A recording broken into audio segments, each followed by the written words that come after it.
갖고 계신 기업이 괜찮은지를 좀 판단하려면 저는 제일 중요한 건 그래서 미래에도 이 기업이 잘 될 건지를 판단해 봐야 되잖아요. 그러면 앞으로 성장할 산업이어야 되고 쉽게 얘기하면 메가 트렌드에 해당이 되느냐 이런 것들을 봐야 되는데 제가 책에 이제 3가지 변화를 적어 놨어요. 네.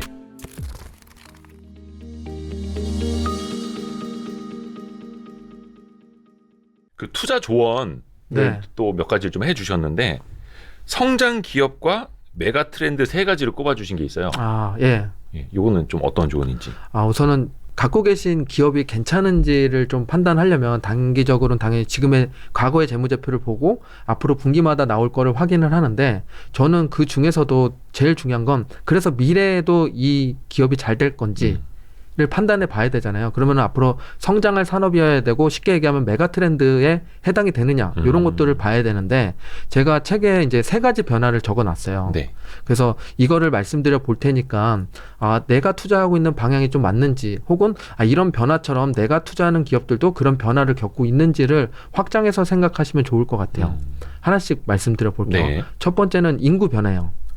인구 변화는 지난 중가에 기사가 나왔죠. 80억 인구가 세계 그렇죠. 인구가 넘었대요. 예.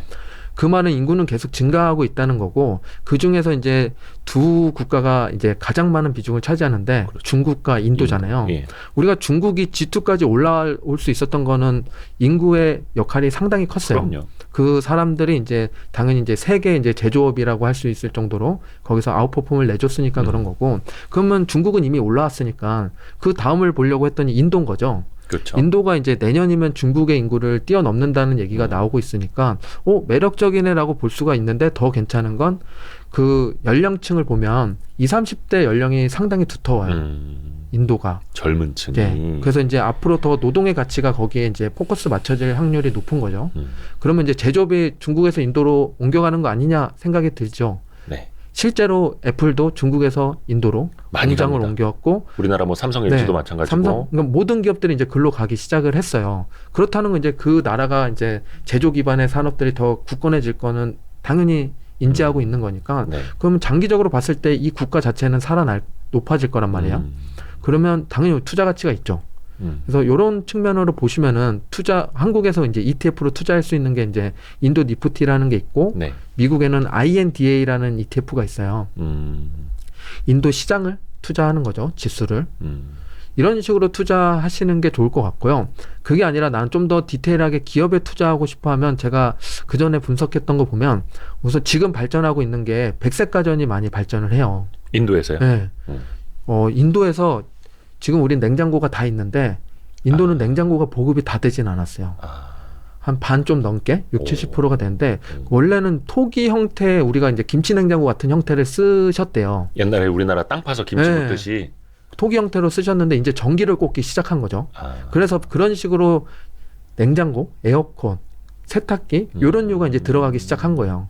점유율이 점점 올라가고 있는 거니까 백색 가전을 보셔도 좋고 그리고 이제 우리도 옛날에 이제 자전거 타고 리어카 끌고 했던 시절이 있듯이 거기는 오토바이가 상당히 많은데 이제는 이륜차가 아니라 사륜차가 이제 조금씩 늘어나고 자동차 있어요. 보급률이. 네, 그게 이제 한 20% 정도밖에 안 되는데 오토바이가 한 80%가 돼요.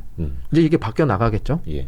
근데 나라가 성장할수록 우리도 그랬듯이 그런 식으로 이제 산업이나 기업을 보면은 이쪽 분야를 지금 확인해 보시면 좋고요. 그리고 인구 변화의 두 번째 축은 노령화. 네. 이제 노령 인구가 많아지고 있잖아요. 그렇죠. 우리가 한 10년 전만 해도 한 60대, 70대까지 살면 많이 살았다고 생각했지만 이제 평균 연령이 80이 넘어섰고 100세 시대라고 얘기하는 거 보면 앞으로 이제 100세 시대를 사는 사람들이 많아질 거란 말이에요. 그러면은 아무도 안 살아봤고 소수 인원이었기 때문에 그 산업이 발전을 안 했는데 이제부터는 그 인구가 많아지니까 당연히 발전이 더 격화될 거예요. 그렇다는 건 이제 우리가 투자 관점으로 보셔도 좋고 사업의 관점에서도 실버 산업, 실버 서비스가 괜찮아지겠죠. 그런 식으로 좀 확장해서 보면 인구 변화에는 크게 두 축으로 생각해서 보시면 좋고요. 그리고 두 번째는 이제 기후 변화를 보고 있습니다. 그렇죠. 기후 변화는 최근 2, 3년 동안 보면 폭염, 폭우 이런 식으로 뭐 30년 만에 뭐 몇 도까지 내려갔다. 네, 네. 뭐 몇 도까지 올라갔다. 이런 얘기 많잖아요. 심지어 사망하는 사례도 나오고 있고.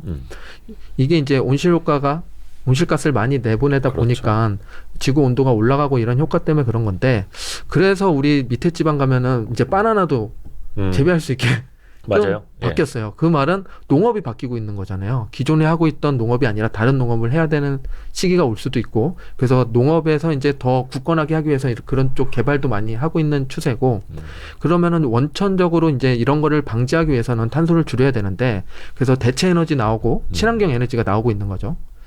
그거보다 우리가 더 체감할 수 있는 거는 전기차겠죠. 전기차가 이제 과거에는 없었는데 지금 도로에 이제 한두 개씩 보이기 시작을 했고 이제 2030년도 되면 기업에서는 가솔린 차를 안 만들겠다는 데도 그렇죠. 있고 혹은 나라에서도 그걸 지원해주고 있고 그렇다는 거 이제 가솔린은 줄지만 전기차는 늘어난다는 얘기니까 전기차도 좋고 2차 전지 관련된 기업들도 좋고 그런 쪽으로 이제 포커스 맞춰서 투자하면 장기적인 관점으로는 수요 공급이 같이 올라가는 추세니까 보면은 괜찮은 투자가 될 것 네. 같습니다. 인구 변화, 기후 변화. 네. 그리고 또 한 가지 트렌드가 또 마지막은 노동의 변화예요. 아, 노동의 변화는 좀 잘 갸우뚱할 수 있는데 우리가 이제 주 5일 근무가 됐잖아요. 네. 그전에는 우리가 주 6일 금요일 토요일에도 일했었고 5일 근무 넘어서 이제 52시간에서 야근도 이제 안 하게끔 바뀌었는데 52시간이 노동 시간이 많이 줄었다고는 하지만 일본이 주 40시간 일해요. 그리고 프랑스랑 독일은 35시간. 그렇다는 건 우리나라는 아직도 노동을 많이 하고 있는 국가 중에 하나예요. 그럼에도 지금 줄고 있는 거 보면 제가 3년 전에 회사 다닐 때 그때부터 줄기 시작을 했는데 그때 이제 팀장님이랑 이제 차부장님들이 갑자기 야근을 안 해야 되니까 모니터가 꺼지니까 네네네. 이제 집에 가기는 그렇고 뭐 할 게 없는 거예요. 네. 그러다 보니까 당구장 가시고 그리고 이제 스크린 골프 가시고 실제로 그 스크린 골프를 많이 가셔서 그런지 골프존의 매출이 2배나 올랐고 완전 좋았었죠. 네. 이런 성장률이. 식으로 이제 노동의 변화가 일어나고 있다는 거죠. 그러면서 우리가 집에서도 이런 변화가 일어나요. 집에는 이제 식기세척기가 대신 설거지를 해주죠. 그렇죠. 그리고 세탁기는 예전부터 들어왔고 드라이클리닝 맡기기 시작했고 음식은 반조리식품 이제 데우기만 해도 되고 그러니까 집에서도 시간이 좀 남다 보니까 이제 안마의자가 집에 들어와서 있고 근데 이제 거기 앉아서 1시간씩 안마의자를 하기도 하고 아니면 이제 집에서 취미 활동도 많이 하기 시작했죠. 그래서 이제 이제 일뿐만 아니라 취미 활동으로 많이 하는 것 중에 하나 자기 개발 하는 분들도 많고 그리고 엔잡이라고 해서 투잡도 뜨시는 분들도 있고 이런 식으로 지금 하고 있는 노동 외의 일정들 여가들이 많이 늘어나고 있으니까 그쪽에 이제 산업도 괜찮아질 걸로 보여요. 관련된 기업들도 있을 거고 이런 식으로 이제 3가지 말씀을 드렸는데 우리가 인구 변화, 기후 변화 그리고 노동의 변화 이렇게 3가지 트렌드에 부합하는 내 기업에 투자하고 있다. 그러면은 앞으로 괜찮을 가능성이 높죠. 그리고 그 기업들이 점유율을 계속 유지하면서 높여가는지를 봐야 되는 거고 이런 것처럼 다른 기업에 투자하더라도 앞으로 성장하는 기업인지 하락하는 기업인지를 판단해 보시는 게 좋아요. 예를 들면 이제 내가 지금 MP3 같은 기업에 투자하고 있지 않은지 흑백 뭐 코닥 같은 이런 이제 촬영기에 투자하고 있지 않은지 생각해 보시면 그래도 내가 성장 분야에 있긴 하는구나. 그러면 이 분야에서 이 기업이 점유율이 1, 2등에 드는지를 체크해 보시면서 이 기업이 성장할지를 판단하시면은 투자에 좀 도움되실 것 같아요. 그게 이제 투자를 가장 쉽고 간단하게 하는 방법이라고 하지 않습니까? 메가 트렌드에 올라타는 네. 것. 그러니까 쇠퇴 산업의 1등보다 성장 산업의 10등이 낫다. 뭐 이렇게 네, 말씀하시는 맞아요. 분들도 많고.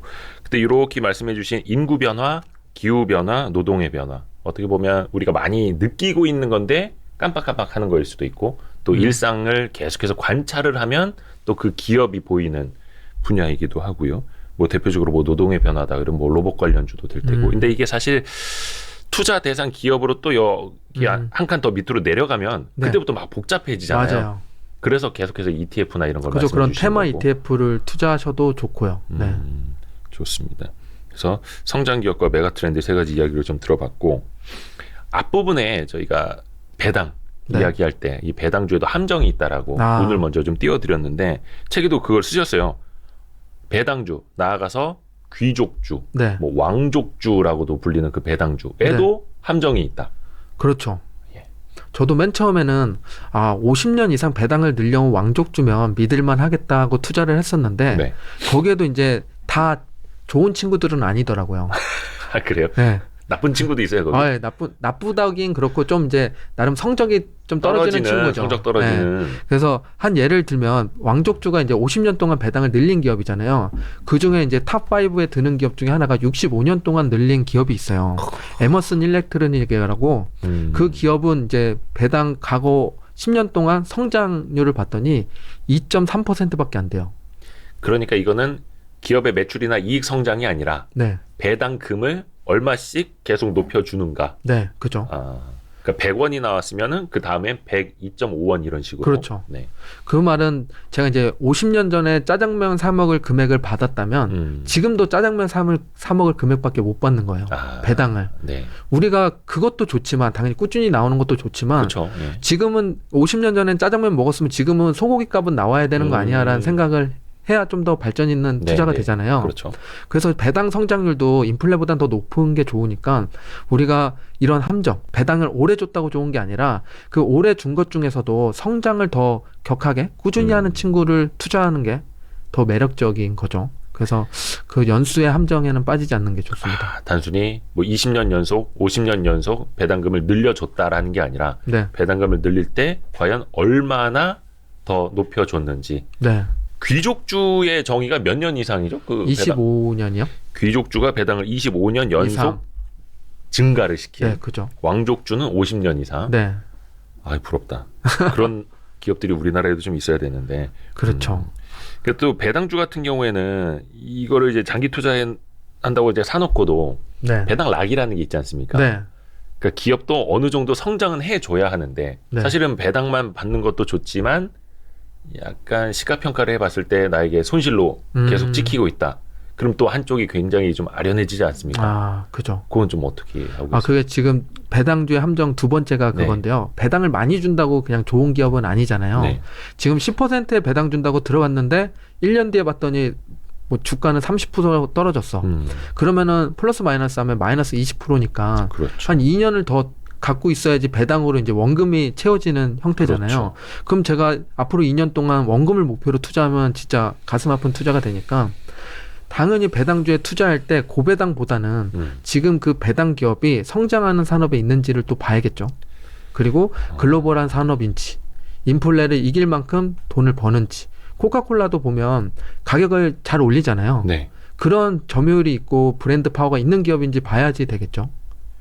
이게 사실 이게 참 생각을 더 한번 깊이 들어갈수록 어려워지는 게 뭐냐면 고배당 기업은 일반적으로 성장성이 떨어지는 기업이니까 네, 맞아요. 배당을 많이 하는 걸 수도 있고 코카콜라 같은 경우도 지금 시가 배당률이 얼마 안 나오는 걸로 알고 있는데 네, 2%대죠. 그렇죠. 그러면 이제 이런 거죠. 코카콜라로 배당 투자하십시오. 그러면 지금 2% 가지고 무슨 배당 투자냐 이렇게 분명히 이야기들을 하실 거예요. 네. 저도 처음에 2, 3% 배당 이거 괜찮겠어라고 했는데 결국엔 투자는 쌓여야 되잖아요. 그쵸. 수익도 쌓여야 되듯이 배당도 쌓여야 돼요. 그래서 지금 2, 3%지만 5년 뒤, 10년 뒤를 계산해 보시면서 미래 수익률이 2%가 아니라 5%, 7% 올라가는 거 보면 우리가 앞으로 20년 뒤라고 생각을 해봐요. 네. 그러면은 배당 성장률이 10%씩만 올라가도 내가 나중에 한 자릿수가 아니라 두 자릿수 배당을 받는 사람이 돼 있는 거예요. 맞습니다. 근데 그때 가서 20년 뒤에 그때 가서 또 투자하려면 또 2%겠죠. 되게 중요한 말씀해 주셨는데 많은 사람들이 착각을 하는 게 그 배당금을 작년 말 기준으로 계산을 해요. 네. 작년 연간 배당금이 얼마였지. 근데 중요한 거는 내년의 배당금, 내후년, 3년 뒤의 배당금은 계속 더 늘어날 것인가를 보고 배당 투자를 해야 되잖아요. 네, 맞아요. 근데 여기에서 우리나라에서도 배당주 투자의 함정에 빠지신 분들이 많습니다. 특히 우리나라 기업들은 그때그때 또 달라지지 않습니까? 네, 그게 좀 편차가 그렇죠. 커요. 뭐 캐펙스 투자해야 되는 돈도 또 많이 필요하기도 하고 이익의 등락에 따라서 뭐 우리는 그냥 시가 배당률이 아니라 뭐라 해야 되나 제 이익에서 배당금이 차지하는 비중, 그러니까 배당 성향 네. 위주로 갑니다. 뭐 30%를 배당을 하는데 이익이 줄었으니까 배당금도 당연히 줄어듭니다. 네. 하는 기업들은 또 어쩔 수 없이 그건 또 이제 손해를 볼 수밖에 없는 거고. 근데 그래도 다행인 건 한국도 이제 분기 배당 기업들이 이제 하나둘씩 이제 슬슬 좀 나오고 생기죠. 있습니다. 예. 그래서 저도 이제 국내 배당 기업들도 분기하는 친구들은 꾸준히 모니터링하면서 얘네들이 이제 꾸준히 잘 올려주는지 주주한테 환원을 얼마나 잘 하는지를 이제 보려고 계속 이제 트래킹은 하고 있습니다. 맞습니다. 그래서 주주 환원 정책 요것도 항상 체크를 하셔야 되는 거고, 저 개인적으로는 배당주 투자하시는 분들은 배당주 투자용 계좌도 좀 분리를 하시는 게 낫다. 왜냐하면 다른 거랑 이렇게 계속 시세를 네, 맞아요. 같이 보게 되면은 또 이거 배당주 금방 팝니다. 맞아. 배당주 막 손절합니다. 그 지금 성장주 많이 떨어졌으니까 또 이게 손이 근질근질 하거든요. 현금이 없으니까. 그쵸. 이 배당주는 지금 보면 미국 배당주는 거의 안 떨어지고 거의 계속 고가를 유지하고 있는 기업들이 꽤 많아요. 그러면은 이거 팔아다가 성장주 사면은 지금 단기간에 한 5% 10% 수익 나겠는데? 그쵸. 라고 생각하고 들어가는 순간 이제 원칙이 깨지는 거. 원칙이 깨지고 계좌에 이제 충치가 하나 생긴다고 보시면 돼요. 근데 그게 진짜 어려워요. 원칙을 지킨다라는. 네. 그러니까 제일 쉬우면서도 제일 어려운 일 꼽으라면 무조건 이제 원칙을 지키는 일. 맞아요. 그 기술적 분석에 대해서도 좀 코멘트를 쓰신 게 있어요. 네. 제가 책에 투자 3단계라고 이제 네. 누구나 투자하려면 이런 식으로 기본적으로 보시면은 좋다라고 써놓은 단계가 있어요. 첫 번째 단계가 이제 기업 평가하는 형태인데 우선은 기업 평가를 하고 나서 괜찮은 기업이어야지 우리가 실전 투자에 들어가잖아요. 실제 가격에 매수를 하게 되는데 네. 그 실전 매수를 하는 거는 기업의 실적과 상관없이 우리 마음이 움직였기 때문에 그날의 주가가 1분 1초에 움직이는 거예요. 네. 그렇다는 거 우리가 그 심리적으로 반대로 사람들이 과하게 매도했을 때 매수하는 게 가장 아름다운 투자니까. 그렇죠. 그랬을 때 제가 보는 지표는 두 가지를 봐요. 네. RSI랑 MFI. 그러니까 네. 기술적 지표들을 전혀 안 보는 거는 아니고 네, 그렇죠. 참고하시는 지표가 있는 거네요. 그렇죠. 네. 그래도 웬만하면 싸게 사야지 평단가가 낮고 배당률도 높고 괜찮게 되니까. 그래서 RSI는 30 밑으로 가면 이제 과매도 구간이라고 많이들 얘기하고 MFI는 20 밑으로 내려갔을 때. 그러니까 상대 강도 지수 RSI, 네. 자금 수급 지수 MFI. 네. 요거는 다 HTS로 여러분 다 설정을 하실 수 있습니다. 예. 그래서 이렇게 하는데 그런데 이렇게까지 떨어지는 경우는 드물어요. 그래서 경제 위기가 정말 왔을 때 정도 떨어지는 경우가 많고 저는 매달 적립식으로 사니까 가장 많이 보는 거는 이동평균선을 많이 봐요. 20일 이동평균선. 20일이라는 거는 한 달치잖아요. 그렇죠. 한 달 평균치를 계속 선으로 연결한 건데 거기보다 이제 주가가 내려와 있으면 매달 사는 입장에서는 평균 이하로 사는 거잖아요. 그 달에. 요 반대로 생각하시는 분들은 한 달 평균 이하로 주가가 떨어지는 건 손절 라인입니다. 이렇게 말씀하실 그죠. 분도 있습니다. 그래서 이제 그거는 그건 이제 뭐 사람마다 다르니까. 예. 단기 투자나 이제 트레이딩의 목적으로는 그럴 수 있는데 장기적으로 가져가려면 그 밑이 기회인 경우들이 많죠. 그러니까 장기 투자 관점에서. 네, 그렇죠. 그래서 저는 21선 밑에서 매달 매수를 하는데 좋은 기업들은 그 밑으로 잘 안 내려와요. 말씀하신 대로 손절 라인처럼 잘 안 내려와요. 그럴 때는 그냥 말일에 사요. 그래서 그 달을 넘기지 않게끔. 그러니까 매수를 하는 것도 원칙이 분명히 있고 그거를 네. 이제 지키는 투자를 한다라는 게 더 의미가 있는 거네요. 예, 그렇죠. 그러니까 이게 기술적 지표가 이것도 함정에 빠지면 안 되는 게 정답은 아니지 않습니까? 네, 그렇죠. 정답은 없죠. 말 그대로 참고하고 나한테 맞게끔 어떻게 기준을 만드느냐만 어느 정도 규칙만 세워놓으면 좋을 것 같아요. 그리고 그거 볼 때 중요한 게 저같이 이제 장기 투자자가 볼 때 보는 시점이랑 이제 단기 트레이딩이나 혹은 이제 어느 정도 이제 기간을 두고 투자하시는 분들의 보는 거랑은 또 다르니까 내가 어느 쪽 성향인지 그리고 어떤 투자를 할지를 먼저 정한 다음에 그런 지표를 바라봐야지 기준이 안 흔들릴 수 있어요. 맞습니다. 오늘 좋은 이야기 진짜 많이 들었습니다. 그래요? 이게 네. 다 책에 있습니다. 제 공부까지. 네. 그러니까 어떻게 보면은 투자 공부를 좀 많이 하신 분들 입장에서는 뭐 다 아는 얘기네. 네, 그렇죠. 당연한 얘기네. 당연한 얘기 또 하고 있네. 하실 수도 있어요. 네, 근데 이게 제일 기본인데 제일 어렵다라는 거. 맞아요. 예. 이거를 이제 1, 2년은 할 수 있는데 3년, 5년 이렇게 하다 보면은 지치기도 하고 옆에서 이제 수익이 막 단기간에 5% 10% 났고 막 30% 벌었대 얘기 듣는 순간 내가 잘못 투자하고 있는 건가 하고서 그런 쪽에 투자를 이제 하기 시작하면 내 치아에 충치가 하나 들어와서 이제 일을 망가뜨리는 계기가 되기도 합니다. 충치 하나가 사실은 밤잠을 못 자게 만들고 네. 온몸을 힘들게 하는 거니까. 그러니까 뭐 장기 투자도 좋고 가치 투자도 좋고 뭐 차트 투자도 좋고 뭐 스케일핑도 좋고 근데 단 나에게 맞는 걸 하시라. 맞아요. 예, 맞습니다. 오늘 수페 TV를 운영하는 이제 송민섭 님을 통해서 또 오늘 많은 걸 또 다시 한번 깨달았습니다. 좋은 말씀 나눠주셔서 감사합니다. 감사합니다. 고맙습니다. 네. 수고하셨습니다. 고생하셨습니다. 고생하셨습니다.